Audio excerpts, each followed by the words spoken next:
যেটা রিয়েল সেটা তো দেখাবে।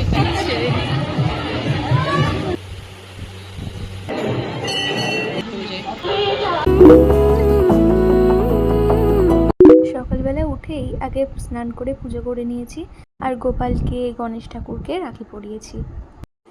Hello everyone, welcome back to my blog, welcome back to my বড় ব্লগ। আর এখন আজকে হলো রাখি, স্নান টান করে পুজো করা হয়ে গেছে আমার। আর এখন শুধু প্রসাদ খেয়েছি, 12টা 15 বাজে। এখন এবার খিদে পেয়েছে, চলো খাই, দেখি কি খাওয়া যায়, কারণ আমার কিছু খেতে ইচ্ছে করছে না এখন। বহুদিন বৃষ্টির পর আজকে রোদ উঠেছে।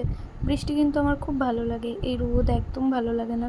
কিন্তু চারিদিকে এই বৃষ্টির কারণে যা হচ্ছে, তারপর থেকে আর বৃষ্টিটা একটু কমই ভালো লাগছে। এখন রান্নাঘরে এসছি আর দেখি কি খাওয়া যায়। মা এখানে রান্না করে রেখেছে ডাল, আলু পটলের তরকারি। দুপুর তো হয়েই গেছে, তো আমি তখন ভাত খেয়ে নিয়েছিলাম। তারপর একটু শুয়ে রেস্ট করছিলাম, আর কোনো ক্লিপ নেওয়া হয়নি। তো এবার আমি সন্ধেবেলায় একটু বেরোবো দেখে এই স্ট্রেটনার দিয়ে একটু আয়রন করছিলাম। সেরকম কি ভালো আর হয় আয়রন? ওই কোনো রকম একটু হয়েছে, আমার কাজ চলে গেছিলো ওটাতেই। আর আজ শনিবার, আমি আর জিৎ প্রত্যেক শনিবারই মন্দির যাই, তো এবারও গিয়েছিলাম।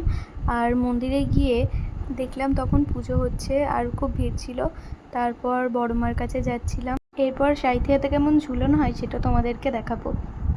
এই তো চলে এসেছি বড়মার কাছে, আর এরপর যাব ঝুলন মন্দির, মানে হনুমান মন্দিরে ঝুলন হয় আর কি।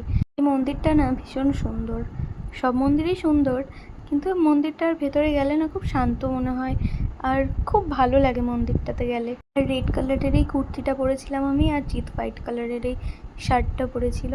তো আমি ওকে বলেছিলাম এটা পরতে, এটা পরলে ওকে বড়ই ভালো লাগে।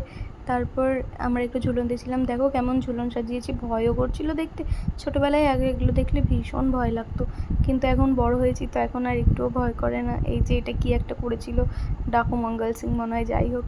তারপর একটু ফুচকা খেলাম, নিরামিষ ফুচকা ছিল আজকে, শনিবার তো নিরামিষ ফুচকাই খেতে হবে। আর বাড়িতে এসে মুড়ি খাবো দেখে একটু আলু ভাজা করছিলাম।